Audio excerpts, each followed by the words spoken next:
The summer of 1887 was hot and dry, and it wouldn't take much to spark the tinderbox of anger that simmered beneath the surface in London's East End. The following year would bring the series of vicious murders and mutilations committed by the terrifying, faceless serial killer known as Jack the Ripper. But for now, the more common kinds of violence and everyday poverty were uppermost in the minds of EastEnders. It was soon to be the 50th anniversary of Queen Victoria's ascension to the throne, and while wealthier Londoners looked forward to the Jubilee celebrations, it was of much less interest to those living in Whitechapel and Spitalfields, for whom jobs were more important than pageantry.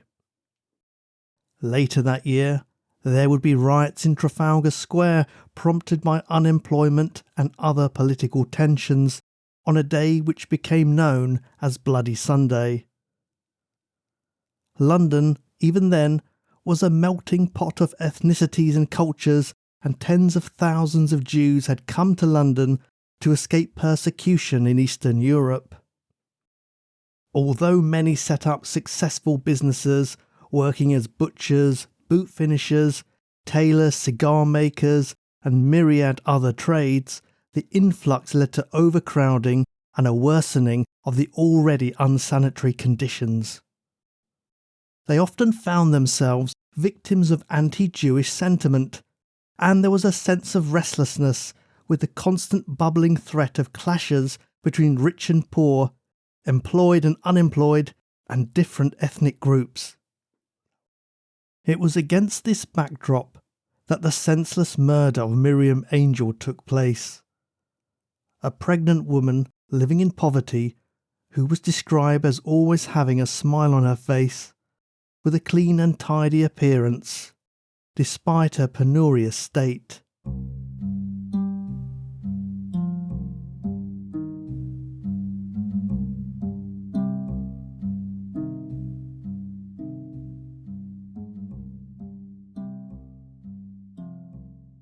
Israel Lubalsk was born in Warsaw in 1865, in the Russian-controlled Kingdom of Poland. He had 2 brothers and 3 sisters, and was an excellent swimmer, on 2 occasions saving a child from drowning when they got into trouble in the water. His father managed a distillery, but by the time Israel was 15, the business had failed and the family was struggling financially. Israel was apprenticed to a walking stick maker, but when Tsar Alexander II was assassinated in 1881, anti-Jewish violence spread across the Russian Empire. The assassin was not Jewish, but Jews were often blamed for revolutions nonetheless, and thousands fled to London due to the hostility. Israel was among them. The tall, slightly built young man left home aged 18 or 19, while his parents remained in their native Warsaw. It may not only have been anti-Semitism from which the young walking stick maker was escaping, but the threat of military service, which was mandatory for all males living under Russian rule. Israel didn't have a passport, and if he had requested one from the authorities, they would have detained him on suspicion of trying to avoid military service. So instead, he hid among some sacks of flour in a miller's horse and cart, made his way to Hamburg, and found work on a cattle ship bound for England. One author describes Israel Lubalsk as dark, reserved, melancholic, and lacking self-assurance, while his solicitor said he was hard-working, quiet and honest. He didn't speak English, but picked up a few words once he arrived in London in 1884 and secured a job with an umbrella maker in Commercial Street named Mark Katz. The Old Bailey Court record named the man as Mr. McCart's, but other sources confirmed this was likely a mistake, so I'll refer to him as Mark Katz. The wages were low, and Israel worked hard making sticks for the umbrellas and cutting cloth, while female workers sewed the fabric. At this time, Israel lodged with two Polish immigrants named Philip and Leah Lipski in their lodging house at Batty Gardens. It may have been his friendship with them that inspired him to adopt the surname Lipski himself, perhaps abandoning the name Lubalsk because the British found it difficult to pronounce. In May 1887, Philip and Leah Lipski moved to another lodging house at nearby 16 Batty Street, in what was then known as the parish of St George in the East, but is today the London borough of Tower Hamlets. Batty Street was and still is a small side street just off the commercial street thoroughfare. Israel was a good lodger, and his landlord described him as well-behaved, steady and honest, so they were happy for him to move along with them. Landlord Philip Lipski, who worked as a tailor, lived with his wife Leah and their children on the ground floor 16 Batty Street. On the floor above, the back room was shared by Leah's mother, Rachel Rubenstein, and a woman named Mrs. Levy, while the front room was rented by Polish immigrant Isaac Angel and his wife Miriam, who was 6 months pregnant. The Angels had been in England for 10 months, and Isaac worked in George Street, Spitalfields, as a boot riveter. Israel Lipski lodged in a furnished attic room at the top of the house and paid 2 shillings a week rent. By now, Israel was engaged to Kate Lyons, the sister-in-law of his employer, Mark Katz, and he had learnt a little more English. Kate's mother encouraged him to go into business himself, as the umbrella trade had dropped off recently due to the dry weather. In late June 1887, Israel struck out on his own as a walking stick maker and installed workbenches and a vice in his rented room, transforming it into a makeshift workshop. As he was now using the premises for business, his rent increased from 2 shillings to 5 shillings a week.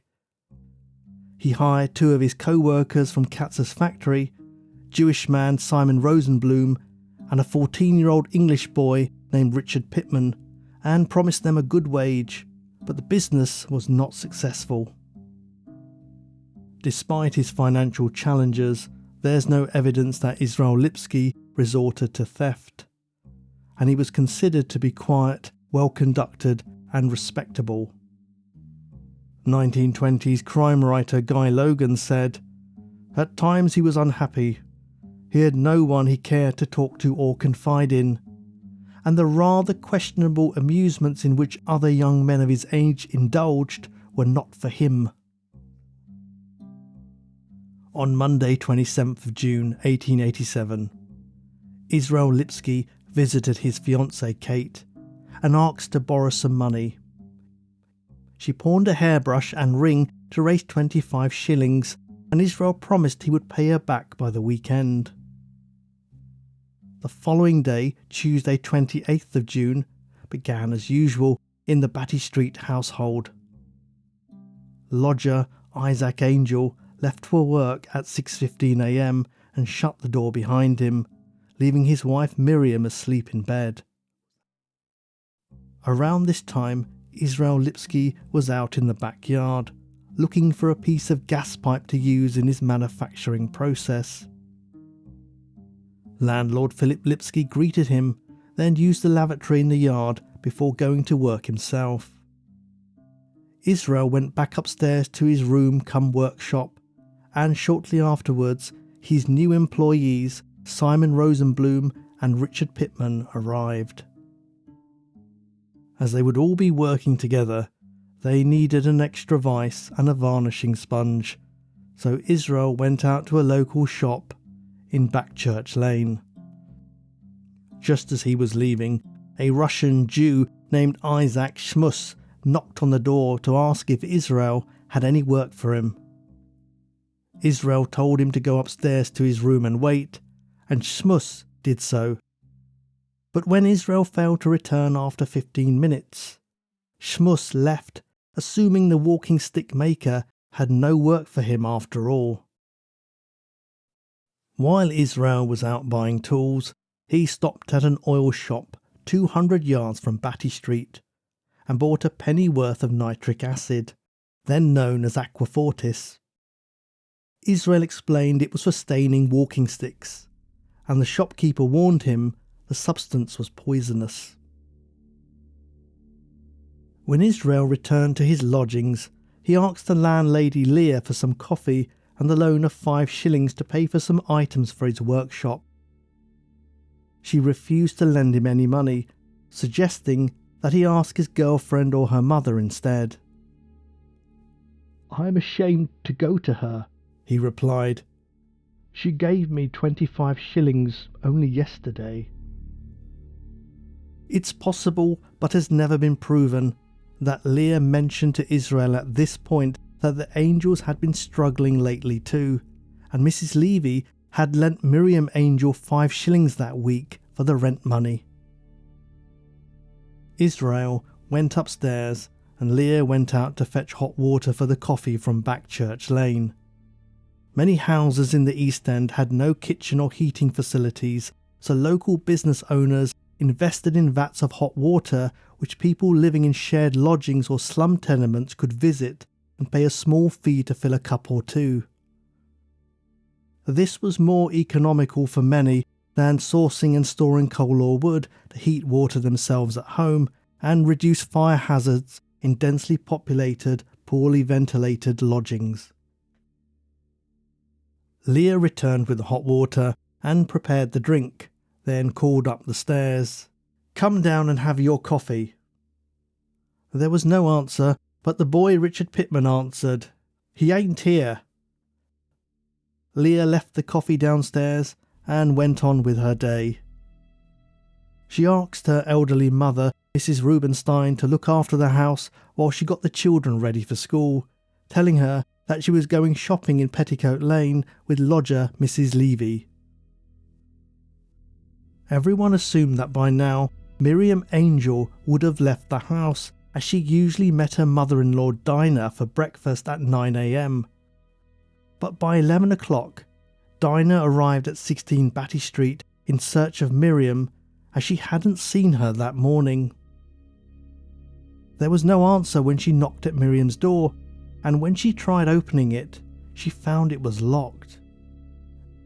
Mrs. Rubenstein, who had been left in charge of the house, heard the noise and came to see what was going on. She too tried unsuccessfully to open the door and joined Dinah in calling out to Miriam. No response came. When Leah Lipski and Mrs. Levy returned home, they found Mrs. Rubenstein and Dinah Angel standing outside Miriam's door in distress. Leah knew there was a small side window on the stairway leading to the attic, through which you could peep into the Angel's room, so she went to have a look. A muslin curtain partly covered the window, but she just caught a glimpse of Miriam laying on her bed, her head to one side. Realising the urgency, all 3 women heaved against the door as hard as they could and managed to burst it open. They tried shaking Miriam awake, but she was completely lifeless. Leah ran from the house and called for Dr. K at his surgery on the corner of Batty Street, and a general dealer named Harris Dyween heard the commotion and came along too. Dyween observed that Miriam Angel was on her back, with her face towards the wall, one hand on her chest and the other behind her back. Her black hair was in disarray, and her chemise was pulled up, exposing her breast. Strange yellow stains were visible on her nightdress and around her mouth. It was obvious that she was dead. Dyween covered her up, and Dr. K and his assistant arrived shortly afterwards, followed by Simon Rosenblum, who came down from the attic room when he heard the chaos. Someone ran to Isaac Angel's workplace and conveyed the terrible news, and Isaac ran home to Batty Street as fast as he could. When he arrived, the police forbade him to enter until Dr. K finished examining his wife's body. The doctor concluded that nitric acid had been forced down Miriam's throat, and it was evidently a case of murder. She'd been dead for no more than 3 hours, as rigor mortis had not yet set in. She also had a black eye and blood on her temple, indicating a struggle. The doctor suggested searching the room to see if the nitric acid bottle could be found, and Harris Dyween reached under the bed, where he made a startling discovery. There was a man hiding there. It was Israel Lipski. He too had yellow marks on his hands and around his mouth, suggesting that he had also ingested some of the nitric acid. He appeared unconscious but was partially roused when the doctor slapped him in the face. Dr. K spoke to him in both English and German, but he did not respond. The police arrived, and 2 constables lifted Israel Lipski from under the bed. The empty nitric acid bottle was found among the bedclothes, and Dr. K inspected it, noting that the cork was missing and the bottle was empty. Lipski was taken to the London hospital, where he was interviewed with the help of an interpreter. He pretended not to understand the police, but he seemed to understand perfectly when a doctor spoke to him in English about his health. He remained in hospital for 3 days, guarded by a plainclothes officer, and once he was well enough, he was charged on suspicion of murder and held at Newgate Prison. Lipski's defence was a colourful one. He claimed that on the day of Miriam's death, he had asked his employee Rosenblum to fetch him some brandy. Rosenblum, along with Schmuss, the man who had inquired about a job, attacked him on the landing of the first floor, threw him to the ground, forced his mouth open, and poured a caustic liquid down his throat, saying, "That is the brandy." They then demanded to know if he had any money. Israel claimed to have gasped in response, "I have got no more than a sovereign that I gave you to get brandy with." Rosenblum had allegedly said, "If you don't give us your money, you will be as dead as the woman." Then the 2 men put a piece of wood in his mouth and knelt on his throat. One allegedly said to the other, "Do you think he's dead yet?" To which the reply was, "He's not moving anymore." At this point, they threw Lipski under the bed, whereupon he lost consciousness. He insisted to the police, "I have not murdered her. I have not done it." His story made little sense. There was no evidence he had asked anyone to buy brandy, and he had no money for it anyway.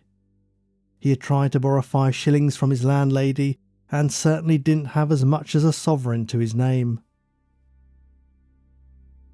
Dr. K conducted the post-mortem the day after the murder and confirmed that Miriam Angel had died from suffocation caused by nitric acid burning her throat. It was inconclusive whether she had been sexually assaulted. Police were perplexed by the motive. One theory is that Lipski entered the Angel's room to steal money, possibly having heard from the landlady that they had recently borrowed 5 shillings to pay the rent, and hoped it would still be in their room. When he found Miriam inside, Lipski battered her with his fists and then poured acid down her throat to silence her. Realising she was dead, he drank the last remnants of the acid himself, which was not enough to kill him, and then hid under the bed while concocting his extraordinary tale. Crime author Guy Logan put forward an alternative theory arguing that any money Miriam had was unlikely to be worth stealing, and the crime must have been one of passion, with Lipski killing her when she repelled his advances. But there's no evidence that Lipski had ever spoken to the Angels, let alone had a romantic interest in Miriam. The coroner's inquest was held on the evening of Wednesday 29th of June, at St George's Vestry Hall in Cable Street, presided over by thorough and incisive coroner Wynne Baxter, who would become well known the following year for conducting inquests into 3 murders attributed to Jack the Ripper. 22-year-old Israel Lipski appeared at the Old Bailey on Monday 25th of July 1887 in a trial lasting for 5 days. His face was noticeably pale as he stood in the dock, accompanied by 2 warders, and pleaded not guilty. Harry Poland and Charles Matthews appeared for the prosecution, while Gerald Gagan and John McIntyre formed the defence. The public gallery above the dock was unusually subdued throughout the proceedings. Simon Rosenblum denied being anywhere near the Angel's room and attacking Israel Lipski, but his honesty was questioned when he pretended to be unable to speak English in the courtroom, but co-worker Richard Pittman testified that he could. A locksmith gave evidence that the lock on the Angel's room was in good condition, as it had been installed just 2 or 3 weeks earlier. The defence focused on Lipski's good character and lack of obvious motive for the crime, but the evidence that he had bought the nitric acid and the fact that the Angel's door had been locked from the inside did not stand in his favour. In his summing up, the judge made it clear that the act was one of willful murder and proposed 2 possible motives: lustful passion or avarice. The jury took just 8 minutes to find Lipski guilty, and he was sentenced to death. He listened to the verdict with calm composure, declaring quietly, "I am innocent. I did not do this." While in the condemned cell awaiting his fate, he was visited by fiancée Katie Lyons and Philip and Leah Lipski. A rumour soon spread that someone else had purchased the nitric acid, a man known to the Angels who had previously threatened Miriam, but nothing came of it. A Jewish rabbi named Gordon was convinced that Lipski was innocent and conducted his own investigation, speaking to Harris Dyween, who had been present at the crime scene. Harris confessed that when he had entered the room, he had seen the empty acid bottle on the table, and being afraid that her husband might be blamed, hid the bottle in his pocket. When Lipski was discovered under the bed, Harris had placed the bottle underneath alongside him, but this contradicted the original statement about the bottle being found in the folds of the bedclothes. The crime scene had been a chaotic one, with as many as 8 people crowding into the room before the police had a chance to secure it. So could key evidence have been lost or misinterpreted? On the afternoon of 20th of August, Isaac Angel, who had moved out of his old lodgings, returned to 16 Batty Street, flanked by his 2 brothers, and caused a disturbance, pulling the knocker off the front door and smashing the windows. When they gained entrance, Angel punched Mrs. Lipski and kicked her in the stomach, before his brother pulled him off. Several witnesses heard him shout, "I must kill you. I won't rest until I have killed you. And I will do for you the same as you have done for my wife." Why did Isaac Angel seem to blame landlady Mrs. Lipski for his wife's death? And was there more to the story? It's possible that he felt she was too sympathetic to Israel, and that she had spoken highly of his character on the stand. And Angel may have wrongly believed they were related, since Israel had adopted the same surname. 500 people signed a petition for the Home Office to grant Israel Lipski a reprieve, and campaigners from all echelons of society raised an outcry over the conviction. But the day before his execution, he made a full written confession, and begged Rosenblum and Schmuss to forgive him for trying to pin the blame on them. He explained that his motive was robbery and claimed he had no intention of sexually assaulting Miriam. He admitted it had been a fair trial. Lipski then penned a final letter to Katie Lyons and her mother, apologising for the wrong he had done and thanking them for their kindness, urging them to sell his possessions and keep the proceeds after paying off any debts he owed. In his final hours, he took comfort from a letter from his mother, wishing him safe deliverance and that his father and brothers were thinking of him. Lipski's solicitor maintained his client's innocence and refused to believe the written confession.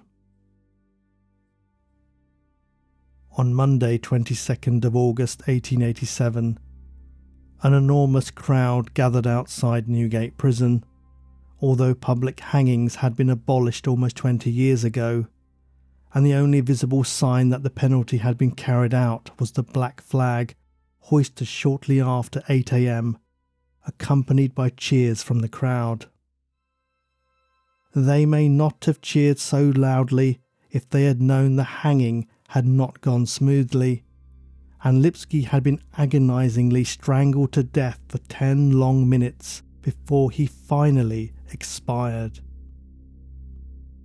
Intriguingly, hangman James Berry, who had botched the rope length calculations and been responsible for Lipski's drawn-out end, was also responsible for the farcical attempted execution of John Lee 2 years earlier, who became known as the man they couldn't hang. Later, Berry became an advocate for abolishing the death penalty. Some controversy over the murder of Miriam Angel remains. Isaac Schmuss was a locksmith by trade, and it has been suggested that someone other than Lipski might have committed the murder and then locked the room, leaving the key on the inside, something a locksmith would have been capable of. Others insisted that Lipski didn't get a fair trial because he was Jewish, but had he been found innocent, the other key suspects, Isaac Angel, Isaac Schmuss, and Simon Rosenblum, were Jewish too. It also seemed odd that Lipski stated robbery was the motive, when the Angels were similarly impoverished and would have had barely any money worth stealing. Sexual assault might have held more credence as a motive, but Dr. K found no conclusive evidence that Miriam had been raped, and there was no suggestion Lipski had ever tried to pursue a romantic interest in her. It's also possible that Lipski's defence team was lacking, as barrister Gerald Gagan was an alcoholic at the time of the trial and committed suicide in his chambers in 1902 by taking an overdose of an opioid sedative. Would the outcome have been different if Lipski had a defence counsel who was in a better frame of mind? The facts remain that it was Israel Lipski who purchased the acid, was found underneath Miriam's bed, needed money, and gave a full confession, making it likely that he really was guilty. The case bears some intriguing links to the Whitechapel murders of 1888. Justice Stephen, the judge who tried Lipski, was the father of James Kenneth Stephen, who some researchers have claimed was Jack the Ripper. James Stephen was an associate of Sir William Gull and Prince Albert Victor, who have also been considered as Ripper suspects, and James Stephen suffered a severe head injury in 1886, which caused irrational behaviour and led to his committal to a mental hospital until his death in 1892. After the execution, the name Lipski was used as a derogatory slur against Jewish men. During the murder of Elizabeth Stride, often attributed to Jack the Ripper, witness Israel Swartz heard someone shout Lipski, which has led to speculation that the Ripper was a Jew, although it wasn't clear who this was directed at, as there were 2 other men present at the time. Curiously, Lestrade was killed in Dupfield's Yard just off Berner Street, which is now called Henrique Street. This was, and still is, adjacent to Batty Street, and we know there were at least 2 other people in the area called Lipski, the landlords of number 16, Philip and Leah Lipski, so perhaps the unknown passerby was calling out to attract the attention of someone named Lipski, rather than using it as a racial slur. Could this mean that Philip Lipski, or someone else with that name, was present at the scene of one of Jack the Ripper's murders? This is a debate that continues today.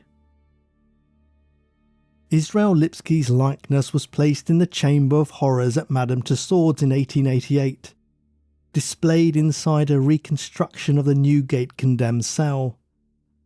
It remained there until 1899, but the echoes of the murder lived on, leaving behind a grieving widower who lost his wife and unborn child, as well as unanswered questions about this unusual case, in which a polite, quiet, law-abiding man suddenly committed a brutal act for nothing more than the faint hope of 5 shillings.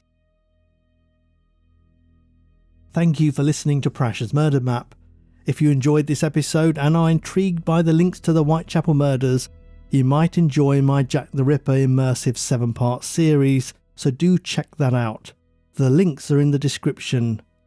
For news about my books and free true crime blog posts, check out my website www.prashganandran.com. Thanks for your support, and I'll see you again soon.